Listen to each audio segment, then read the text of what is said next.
नमस्कार दोस्तों, मैं आप सभी का स्वागत करता हूं डिफेंस मास्टर पर और एक नया आपके लिए सेशन लेकर आया हूं for your upcoming NDA and CDS examination. और यहां पर मैं आपको इंपॉर्टेंट क्वेश्चंस की एक रिवीजन सीरीज यहां पर चला रहा हूं। तो करीब मैंने 50 क्वेश्चंस आपके साथ ऑलरेडी यहां पर डिस्कस कर लिए हैं 5 दिनों में। और आज हमारा डे नंबर 6 है और इसमें भी हम 10 क्वेश्चंस यहां पर डिस्कस करेंगे बैकग्राउंड इन्फॉर्मेशन के साथ, जो कि आपके एनडीए और सीडीएस एग्जामिनेशन के लिए काफी इंपॉर्टेंट होगा। इसमें हम करंट अफेयर में रहने वाली जो चीजें होती हैं उनको डिस्कस करते हैं, जो कि आपके जनरल स्टडीज के काफी सारे टॉपिक्स को कवर करता है, चाहे वो ज्योग्राफी हो, चाहे वो इंडियन पॉलिटी हो, है ना, या फिर आपका इकोनॉमिक्स वगैरह हो। तो काफी सारी चीजें यहाँ पर आपकी कवर हो जाती हैं और इन पर्टिकुलर डिस्कशन से क्वेश्चंस आने की जो प्रोबेबिलिटी है वो थोड़ा ज्यादा होती है। इसलिए आप इन सब चीजों को अच्छी तरीके से कवर कर लोगे तो आप एग्जामिनेशन में डेफिनेटली यहाँ पर अच्छा परफॉर्म करने वाले हो। ठीक है, तो चलिए स्टार्ट करते हैं आज का हमारा session.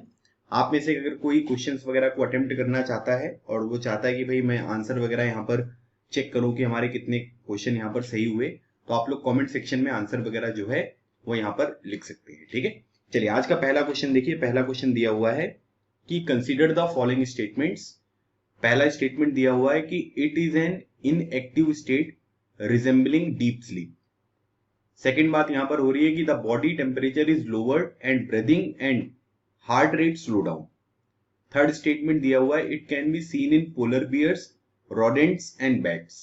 The above statement most appropriately describe which of the following biological process. ठीक है, तो इनमें से कौन सी यहां पर ये प्रोसेस होता है जिसको यहां पर ये डिफाइन करता है। ठीक है, तो देखिए अब यहाँ पर हम लोगों को इसमें मतलब एक बहुत सिंपल सी बात है। आपने ये सब चीजें जो अगर आपने एफकेट वगैरह के एग्जामिनेशन की तैयारी करी होगी तो आपने रीजनिंग में भी यहाँ पर पढ़ा होगा। ठीक है, तो अगर हम यहाँ पर देखेंगे तो यहाँ पर क्या होता है कि मतलब आप ये कह सकते हैं कि जैसे इसमें एक टर्म जो यहाँ पर यूज किया जाता है इस चीज के लिए, इसको हम यहाँ पर हिबरनेशन के नाम से यहाँ पर जानते हैं। ठीक है, तो इस क्वेश्चन का जो हमारा राइट आंसर होगा ये होगा आपका ऑप्शन नंबर डी। और ये एक इनएक्टिव स्टेट होती है, मतलब जिसे हम यहाँ पर डीप स्लीप के नाम से भी यहाँ पर कह सकते हैं, है ना।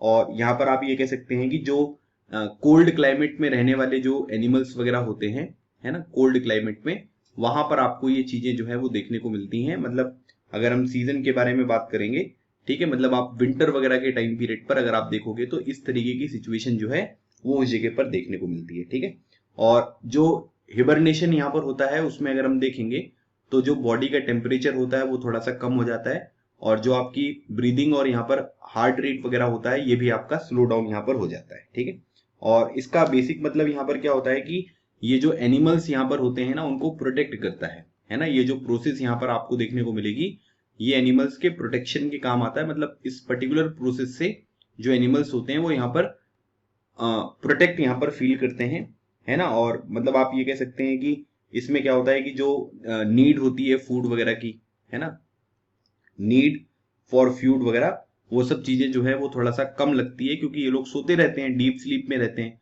और उस टाइम पीरियड पर क्या होता है कि विंटर सीजन में उस एरिया में जो है वो खाने वगैरह की बहुत कमी हो जाती है ना। तो इसीलिए यहाँ पर क्या होता है कि ये सब चीजें जो है वो काफी इंपॉर्टेंट होती है। ठीक है, और उसके बाद यहाँ पर अगर हम देखेंगे तो जो पोलर बियर वगैरह होते हैं, है ना, रोडेंट्स होते हैं, बैट्स वगैरह होते हैं, ये आपको यहाँ पर हिबरनेशन जो है वो दिखाते हुए जो है वो देखने को मिलेंगे। तो यहाँ पर ये तीनों स्टेटमेंट जो है ये इस प्रोसेस को यहाँ पर डिफाइन कर रहे हैं। सो राइट आंसर हो गया इसका ऑप्शन नंबर डी। चलिए अगली बात करते हैं, क्वेश्चन नंबर 2 देखिए। क्वेश्चन नंबर 2 दिया है with reference to the United nation convention on the status of refugees 1951 consider the following statements. पहला स्टेटमेंट दिया गया है कि define refugees as a foreign national who enter the country without valid travel document. दूसरी बात, India is a signatory to this convention. तो आपको बताना है कि इनमें से कौन सा स्टेटमेंट है जो कि आपको यहां पर सही देखने को मिलेगा। ठीक है, अब अगर हम यहां पर बात करेंगे तो देखिए सबसे पहली बात तो यहां पर ये समझना है जो 1951 का यूनाइटेड नेशन का कन्वेंशन है ये किसके बारे में बात करता है। ठीक है, कि मतलब आप ये देख सकते हैं कि ये जो स्टेटस ऑफ रिफ्यूजीज है उनके बारे में बात करता है। और इसमें याद रखिएगा इसमें ना 1967 में जो है एक अमेंडमेंट यहां पर किया गया था जिसको हम प्रोटोकॉल के नाम से जानते हैं। ठीक है, तो प्रोटोकॉल मतलब यहां पर अमेंडमेंट। तो 1967 का जो यहां पर अमेंडमेंट था ये यहां पर क्या करता है कि जो रिफ्यूजी हैं, है ना, उनकी डेफिनेशन जो है वो यहाँ पर आपको ये बताता है, मतलब कि इसको डिफाइन यहाँ पर कौन करता है, 1967 का जो यहाँ पर ये प्रोटोकॉल है वो इसको डिफाइन यहाँ पर करता हुआ दिखाई देगा।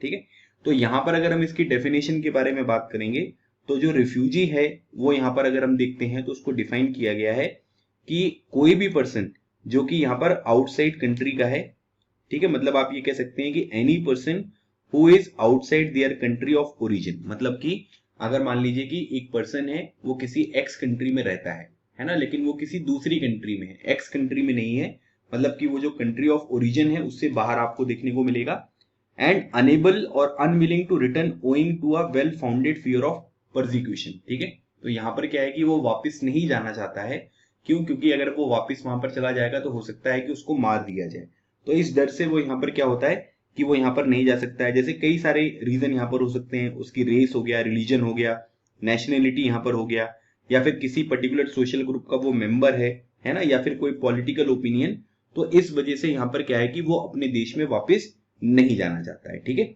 अब यहाँ पर मान लीजिए कि अगर हम रिफ्यूजी के बारे में बात करेंगे तो रिफ्यूजी जो है वो इसके अंतर्गत आपको देखने को मिलेंगे। तो मतलब इसमें क्या है कि ये वैलिड ट्रेवल डॉक्यूमेंट वगैरह जो होता है ये सब चीजें इस केस में यहाँ पर डिफाइन नहीं होती हैं। अगर हम यहाँ पर वैलिड ट्रेवल डॉक्यूमेंट जो है वो किसी पर्टिकुलर पर्सन के पास नहीं है और अगर उसने किसी कंट्री में यहाँ पर एंटर कर लिया है तो उसको हम यहाँ पर क्या बोलते हैं, उसको हम इलीगल माइग्रेंट के नाम से जानते हैं। तो उसके लिए एक दूसरा टर्म है जिसको हम इलीगल माइग्रेंट कहते हैं, लेकिन रिफ्यूजी के केस में इस तरीके की जो डेफिनेशन है वो यहाँ पर उसको डिफाइन नहीं करता है। तो पहला स्टेटमेंट जो है वो यहाँ पर आपको गलत देखने को मिलेगा।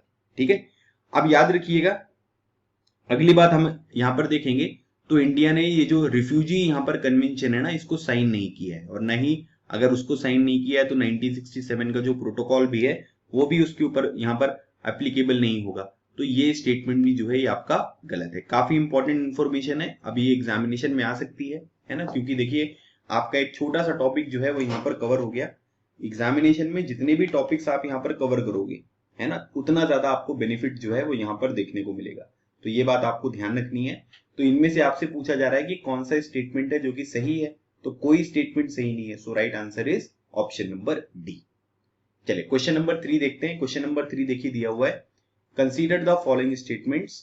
The United nation convention on the law of the sea define a distance of 12 nautical miles from the base line as the exclusive economic zone, है ना, मतलब कि जो बेस लाइन होती है, जैसे मान लीजिए कि कोई ये सी है ना, अब ये सी का ये बेस लाइन हो गया, तो ये बेस लाइन से लेकर अगर हम 12 नॉटिकल माइल तक यहाँ पर जाते हैं तो इसको हम यहाँ पर क्या बोलते हैं, इसको हम एक्सक्लूसिव इकोनॉमिक जोन जो है वो यहाँ पर कहते हैं। The international Seabed Authority is mandated under the UNCLOS to organise, regulate and control all mineral related activities in the international seabed area. तो यहाँ पर क्या है कि अगर मान लीजिए कि कोई भी यहाँ पर आपका मिनरल रिलेटेड एक्टिविटीज वगैरह होती है उसको ऑर्गेनाइज करना, रेगुलेट करना, तो ये सब चीजों के लिए जो अथॉरिटी आपको देखने को मिलेगी इसको हम इंटरनेशनल सीबेड अथॉरिटी यहाँ पर कहते हैं। तो आपको बताना है कि इनमें से कौन सा स्टेटमेंट है जो कि यहाँ पर आपको सही देखने को मिलेगा। अगर मान लीजिए कि हम अनक्लॉज के बारे में बात करें तो अनक्लॉज बेसिकली क्या होता है, law of the sea treaty जो है वो आपको यहाँ पर देखने को मिलेगा। मतलब कि यहाँ पर भाई जो भी यहाँ पर समुद्र में आपको लॉ वगैरह देखने को मिलेंगे वो यहाँ पर किस तरीके से यहाँ पर डिफाइन होंगे, क्या क्या चीजें यहाँ पर करनी होंगी, है ना, कौन से रूल यहाँ पर फॉलो करने पड़ेंगे, वो सब अनक्लॉज के अंतर्गत यहाँ पर आपको देखने को मिलेगा। और इसको जो एडॉप्ट यहाँ पर किया गया था वो 1982 में जो है इसको यहाँ पर एडॉप्ट किया गया था 1982 में। ठीक है, एक बात ये भी ध्यान रखिएगा। अच्छा, यहाँ पर क्या है कि 12 नॉटिकल माइल तक जो होता है ना इसको हम एक्सक्लूसिव इकोनॉमिक जोन नहीं कहते हैं। 12 नॉटिकल माइल तक जो चीजें होती हैं इसको हम क्या बोलते हैं, इसको हम टेरिटोरियल एरिया के नाम से जानते हैं, है ना। जो टेरिटोरियल एरिया यहाँ पर होता है उसके नाम से, या फिर टेरिटोरियल सी जो होता है उसके नाम से हम जानते हैं। और अगर हम यहाँ पर एक्सक्लूसिव इकोनॉमिक जोन के बारे में बात करेंगे तो ये करीब आपको 200 नॉटिकल माइल जो है वो आपको देखने को मिलेगा। ठीक है, 12 नॉटिकल माइल के बाद अगर हम अगले 24 नॉटिकल माइल तक यहाँ पर जाएंगे तो उसको हम क्या बोलते हैं, उसको हम बोलते हैं कंटीजियस जोन। ठीक है, ये भी आप ध्यान रखिएगा, इसको हम कंटीजियस जोन जो है वो यहाँ पर कहते हैं। ठीक है, तो एक बात ये भी आपके एग्जामिनेशन में पूछी जा सकती है। ठीक है, तो ये वाला जो स्टेटमेंट है पहला वो बिल्कुल गलत हो गया है। और इंटरनेशनल सीबेड अथॉरिटी जो यहाँ पर होता है ये united nation convention on the law of the sea में अगर हम देखेंगे तो जो भी यहाँ पर मिनरल रिलेटेड यहाँ पर एक्टिविटीज वगैरह होती है, ठीक है, उसको यहाँ पर ये क्या करता है कि ये रेगुलेट करता है ताकि लोगों का यहाँ पर भला जो है वो यहाँ पर आपको देखने को मिले, ठीक है। तो ये बात आपको ध्यान रखनी है। और अगर हम यहाँ पर आईएसए के बारे में बात करेंगे तो इसमें आपको टोटल 167 मेंबर जो है वो यहाँ पर देखने को मिलेंगे, ठीक है, 167 मेंबर्स। और इसमें आपको यूरोपियन यूनियन जो है वो भी यहाँ पर देखने को मिलेगा, ठीक है। तो ये बात आपको ध्यान रखना है। और इसकी जो ड्यूटी होती है ताकि इफेक्टिव जो प्रोटेक्शन होता है मरीन इन्वायरमेंट वगैरह का, है ना, ताकि जो हार्मफुल इफेक्ट वगैरह होते हैं उससे कोई बहुत बड़ी प्रॉब्लम जो है वो क्रिएट होती हुई ना दिखाई दे, इसलिए इंटरनेशनल सीबेड अथॉरिटी जो है इसको यहाँ पर ये काम दिया जाता है, ठीक है। तो ये कुछ इंपॉर्टेंट नई सी चीज है, तो इसके बारे में आपको ध्यान रखना है। और इसके ऊपर एग्जामिनेशन में क्वेश्चन बन सकता है क्योंकि ये बिल्कुल नई है और न्यूज वगैरह में जो है वो आपको देखने को मिलती है। तो इस तरीके की चीजें जो है वो एग्जामिनेशन में आपसे पूछी जा सकती है, ठीक है। अच्छा, एक बात ये ध्यान रखिएगा, इसका जो हेडक्वार्टर आपको देखने को मिलेगा ये कहाँ पर है, ये आपको किंगस्टन में देखने को मिलेगा। देखो एक और इंपॉर्टेंट चीज है जो मैं आपको यहाँ पर बता रहा हूँ, याद रखिएगा, ये किंगस्टन में देखने को मिलेगा जो कि आपकी जमैका की राजधानी है ना, वहां पर आपको ये लोकेटेड देखने को मिलता है। सो दूसरा स्टेटमेंट सही है।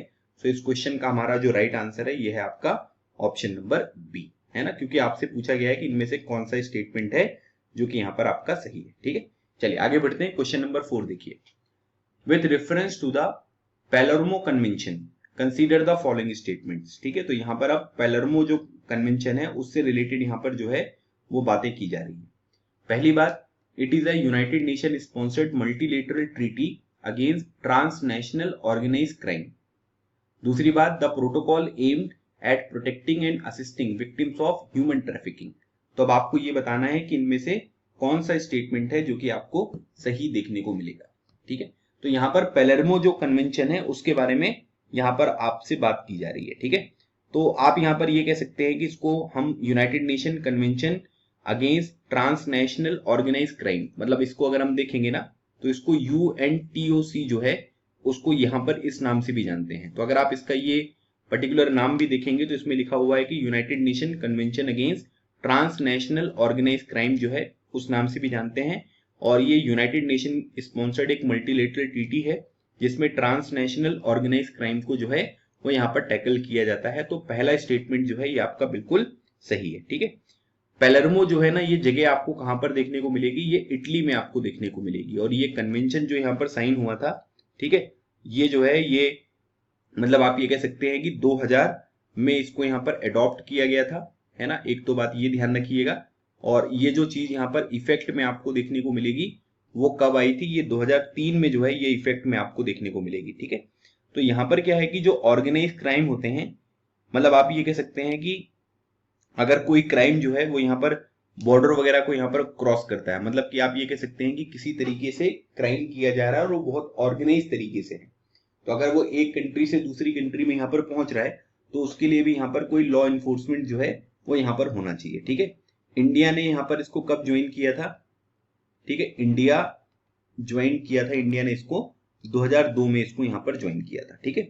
अब यहाँ पर क्या है, आप ये कह सकते हैं कि प्रोटोकॉल जो है ये first global legally binding instrument आपको देखने को मिलेगा जिसमें यहाँ पर ये बोला गया है कि ट्रैफिकिंग वगैरह जो यहाँ पर आपको देखने को मिलती है ना, या फिर आप ये कह सकते हैं कि जो भी विक्टिम होते हैं ह्यूमन ट्रैफिकिंग वगैरह के उनको प्रोटेक्ट करना, उनको असिस्ट करना, ये सब चीजें जो हैं ये प्रोटोकॉल के तहत यहाँ पर पूरी करी जाती है। सो इस क्वेश्चन का भी जो हमारा राइट आंसर होगा, ये दोनों स्टेटमेंट आपके सही हैं।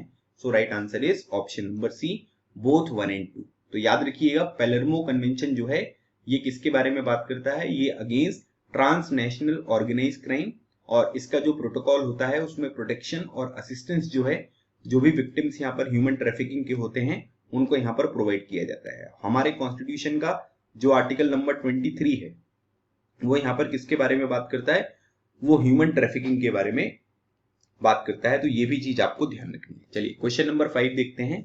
अब ये इलेक्शन कमीशन ऑफ इंडिया से रिलेटेड पॉलिटी का ये क्वेश्चन है।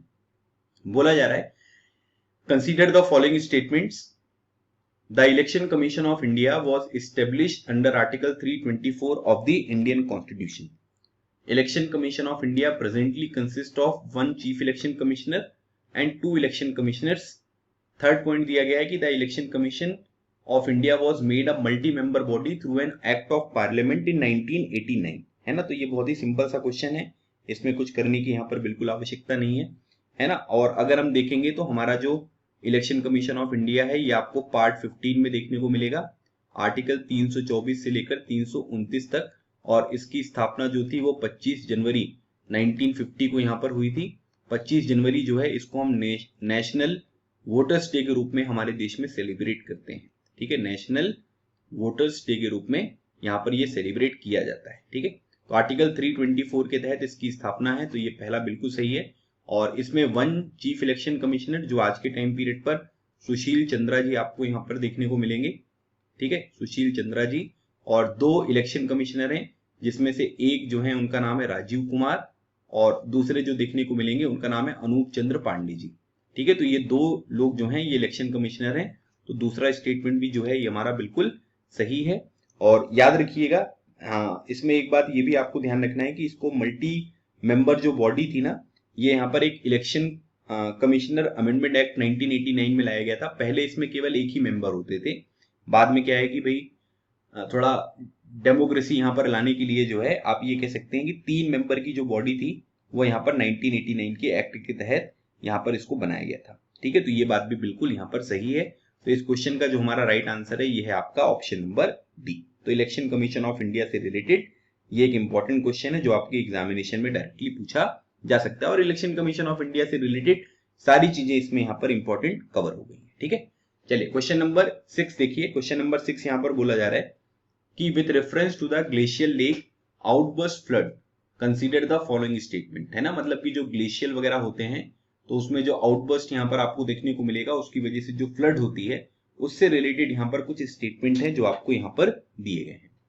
It occurs when the water dammed by glacier moraine is release suddenly, climate change is slowing the occurrence of glacial lake outburst flood. तो आपको बताना है कि इनमें से कौन कौन से स्टेटमेंट हैं जो कि यहाँ पर आपको सही देखने को मिलेंगे, ठीक है। अब यहाँ पर क्या है कि सबसे पहले हमको यहाँ पर ये देखना है कि इसका मीनिंग क्या है। तो देखिए एक टर्म होता है जिसको बोलते हैं GLOF, है ना। GLOF जो है वो क्या होता है, ये होता है ग्लेशियल लेक आउटबर्स्ट फ्लड। ये चीजें जो है ये उस पर्टिकुलर फिनोमिना को कहते हैं जब यहाँ पर फ्लडिंग होती है। और वो फ्लडिंग किसकी वजह से होती है, मतलब आप ये कह सकते हैं कि डैम्ड बाई अ ग्लेशियल और अ मोराइन। मतलब आप ये कह सकते हैं कि जो भी डर्ट वगैरह होती है, जो रॉक वगैरह होते हैं, है ना, जो कि ग्लेशियर वगैरह में यहाँ पर गिरे हैं, उनके एक्यूमुलेशन वगैरह की वजह से जो है वो यहाँ पर क्या होता है कि जैसे मान लीजिए सिंपल सी बात यहाँ पर ये समझिए आप कि जैसे कोई एक ये जगह है, ठीक है। अब यहाँ पर क्या है कि इसमें आपको बहुत सारा डर्ट देखने को मिल रहा है, अब ये रॉक वगैरह देखने को मिल रहा है। अब ये क्या है, ये जो चीज है ना ये है आपकी ग्लेशियर, है ना। तो ग्लेशियर सरफेस में इस तरीके की चीजें जो है वो यहाँ पर क्या हो गई हैं, एक्यूमुलेट हो गई हैं, है ना। अब क्या होगा कि ये जो पर्टिकुलर चीजें हैं जब यहाँ से एकदम से हटेंगी, है ना, मतलब आप ये कह सकते हैं कि जब ये आपको रिलीज होती हुई दिखाई देंगी सडनली, तब यहाँ पर क्या होगा कि एकदम से जो है वो यहाँ पर आपको बहुत सारा पानी वगैरह देखने को मिलेगा, है ना। या फिर जब आप ये कह सकते हैं कि जब ग्लेशियर यहाँ पर मेल्ट होगा तो यहाँ पर क्या होगा कि आप ये कह सकते हैं कि बहुत सारे जो पानी यहाँ पर आपको देखने को मिलेगा वो एकदम से जब ये चीजें हटेंगी, पानी का प्रेशर यहाँ पर लगेगा तो ये सब चीजें रास्ते से हटेंगी, तो इसकी वजह से बहुत सारा पानी जो है वो आपको यहाँ पर देखने को मिलता है। और जो ये वीक स्ट्रक्चर आपको मोरैन डैम का देखने को मिलेगा, जिसकी वजह से यहाँ पर क्या है कि ग्लेशियर्स की वजह से बहुत सारा पानी यहाँ पर इकट्ठा हो जाता है। और इसी को हम क्या बोलते हैं, इसी को हम ग्लेशियर लेक आउटबर्स्ट फ्लड जो है वो यहाँ पर कहते हैं। तो it occurs when the water dammed by the glacier moraine is release suddenly, ठीक है। तो इसकी वजह से यहाँ पर क्या होगा कि बहुत जल्दी जो है वो यहाँ पर क्या होगा कि पानी यहाँ पर रिलीज किया जाएगा। और आप इसको देख सकते हैं कि इसी की वजह से जो है ये सबसे इंपॉर्टेंट चीज आपको ये ध्यान रखना है कि इसी की वजह से जो फ्लड वगैरह होती है वो आपको यहाँ पर देखने को मिलेगा। और बेसिकली जो मोरेन होता है वो क्या होता है कि इसमें एक्यूमुलेशन जो भी यहाँ पर अनकंसोलिडेटेड जो डिब्रीज वगैरह होती हैं, है ना, जो ये आपको मैंने अभी यहाँ पर अलग अलग पॉइंट बताया, जैसे सिल्ट वगैरह हो गया, रॉक वगैरह हो गया, जब इनका एक्यूमुलेशन होता है और फिर जब ये ब्रेक होते हैं, है ना, और ग्लेशियर आपका मेल्ट हो ही रहा है तो उसकी वजह से पानी जो है वो एकदम से यहाँ पर आपको देखने को मिलता है, ठीक है। तो उसको हम यहाँ पर ग्लेशियर लेक आउटबर्स्ट फ्लड जो है वो यहाँ पर कहते हैं, ठीक है। और याद रखिएगा इसमें अगर हम बात करेंगे तो जो ग्लेशियल रिट्रीट यहाँ पर आपको देखने को मिलेगा, ठीक है। और आप ये कह सकते हैं कि जैसे बहुत सारी अलग अलग बोला जा रहा है कि climate change is slowing the occurrence of glacial lake outburst flood.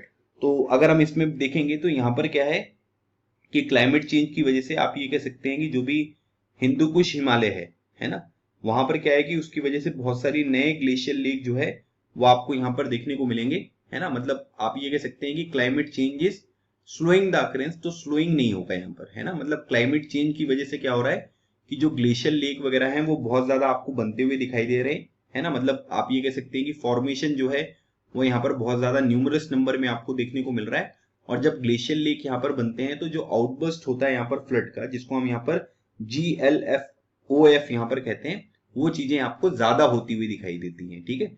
तो यहाँ पर ये वाला स्टेटमेंट तो सही है, लेकिन ये वाला स्टेटमेंट गलत है। तो इस क्वेश्चन का जो हमारा राइट आंसर है ये है आपका ऑप्शन नंबर ए, ठीक है। तो ये बात आपको ध्यान रखनी है। चलिए आगे बढ़ते हैं।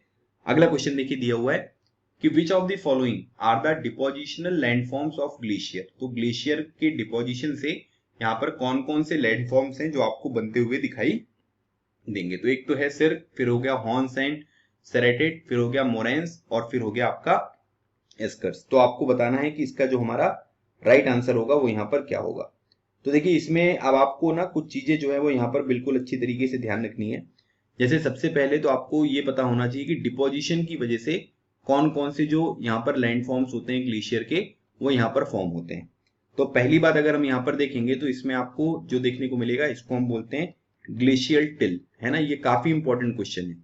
दूसरी इंपॉर्टेंट बात यहाँ पर अगर आप देखेंगे तो ये आपको मिलेगा मोरैन, ठीक है। तीसरी बात अगर आप देखोगे तो इसको हम यहाँ पर बोलते हैं एस्कर्स, और चौथी बात यहाँ पर अगर आप देखोगे तो इसको हम ड्रमलिन्स यहाँ पर कहते हैं, ठीक है। तो ये चार अलग अलग फॉर्मेशन जो हैं ये डिपोजिशन की वजह से आपको देखने को मिलता है, ठीक है। अब उसके बाद अगर हम मान लीजिए कि डिपोजिशन के बाद अगर हम दूसरी चीज देखेंगे इरोजन की वजह से, है ना।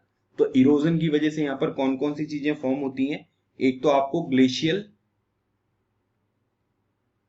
ठीक है, वैलीज जो है वो आपको देखने को मिलेंगी, है ना। एक तो ये हो गया। दूसरी बात यहाँ पर जो सिर्क्स होते हैं वो आपको यहाँ पर फाउंड होते हुए दिखाई देंगे।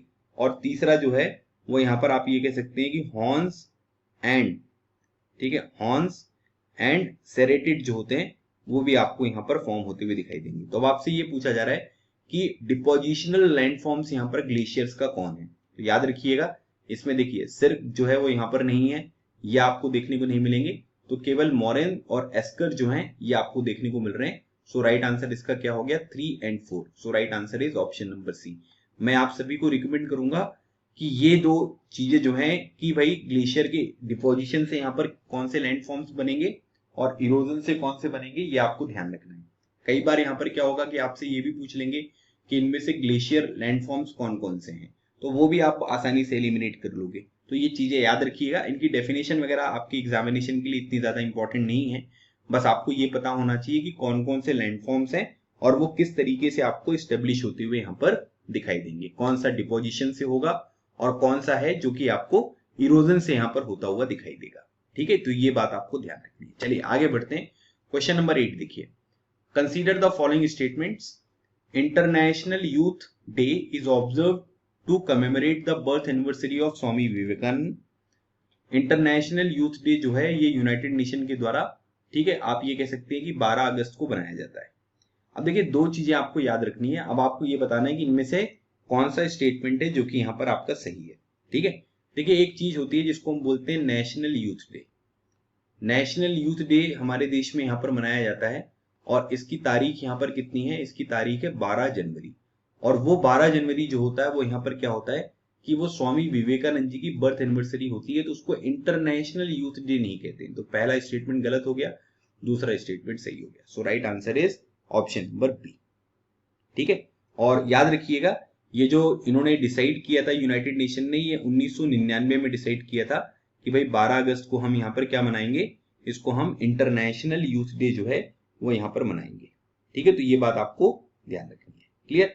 और पहली बार जो है फर्स्ट टाइम इसको कब मनाया गया था, फर्स्ट टाइम जो है इसको ईयर 2000 में मनाया गया था। 12 अगस्त 2000 में इसको यहाँ पर मनाया गया था, ठीक है।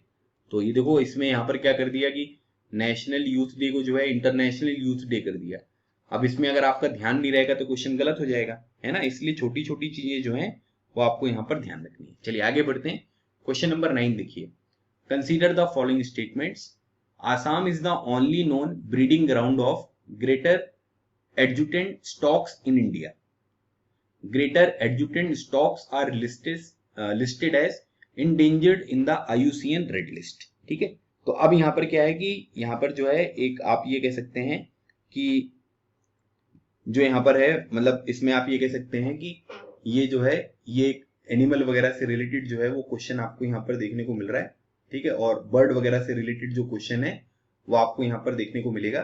तो अब यहाँ पर क्या है कि अगर आप देखेंगे तो जैसे आप यहाँ पर ये देखें तो जैसे एडजुटेंट स्टॉक जो होते हैं, ठीक है, उसको हम यहाँ पर क्या है कि वो एक तरीके की बर्ड जो है वो आपको देखने को मिलेगी, है ना, जैसे जिसको हम यहाँ पर आपने सुना होगा एक चीज होती है जिसको हम सारस कहते हैं। ठीक है, तो उससे रिलेटेड यहाँ पर जो है ये क्वेश्चन आपको देखने को मिल रहा है। तो अब ये जो बर्ड यहाँ पर आपको देखने को मिलेगा तो ये यहाँ पर क्या है कि जो ग्रेटर एडजुटेंट होता है, तो आप ये कह सकते हैं कि ये स्टॉक फैमिली जो है उसमें आपको देखने को मिलेंगे। ठीक है, और याद रखिएगा ये लॉन्ग नेक्ड होते हैं, लॉन्ग नेक्ड। ठीक है, और याद रखना एक बात ये भी कि ये लार्ज बर्ड्स जो हैं ये आपको यहाँ पर देखने को मिलेंगे। ठीक है, तो लॉन्ग नेक भी होते हैं और लार्ज बर्ड्स भी आपको ये देखने को मिलेंगे। और उसके बाद यहाँ पर आप ये भी ध्यान रखिएगा कि आप ये समझ सकते हैं कि यहाँ पर क्या है कि इनके 3 ही केवल नॉन ब्रीडिंग ग्राउंड्स आपको देखने को मिलेंगे। ठीक है, जैसे 3 ब्रीडिंग ग्राउंड जो आपको इनको देखने को मिलेंगे वो कहाँ कहाँ पर हैं। ठीक है, तो 2 तो इंडिया में है ना, इस तरीके की जो चीजें होती हैं वो 2 जगह पे इंडिया में आपको देखने को मिलेगी। जैसे पहला यहाँ पर है आसाम में, ठीक है, दूसरा आपको मिलेगा बिहार में, और तीसरा जो आपको मिलेगा ये मिलेगा आपको कंबोडिया में। ठीक है, तो यहाँ पर क्या बोला गया है, यहाँ पर ये बोला जा रहा है कि केवल इंडिया में जो आसाम है वहीं पर ये ब्रीडिंग ग्राउंड है, तो ये गलत हो गया है ना, क्योंकि बिहार में और कंबोडिया में भी आपको यहाँ पर ये देखने को मिल रहा है। ठीक है, और उसके बाद अगर हम IUCN की रेड लिस्ट में अगर इसको हम देखेंगे तो ये आपको जो है ये इंडेंजर्ड यहाँ पर देखने को मिल रहा है, तो ये बिल्कुल सही स्टेटमेंट है। और याद रखिएगा वाइल्ड लाइफ प्रोटेक्शन एक्ट में अगर हम देखेंगे, वाइल्ड लाइफ प्रोटेक्शन एक्ट कब का है, ये 1972 का है, 1972 का। ठीक है, तो वाइल्ड लाइफ प्रोटेक्शन एक्ट जो है ये आपको 1972 का देखने को मिलेगा। और उसमें अगर हम देखेंगे तो उसमें ये आपको शेड्यूल 4 में जो है ये आपको देखने को मिलेगा।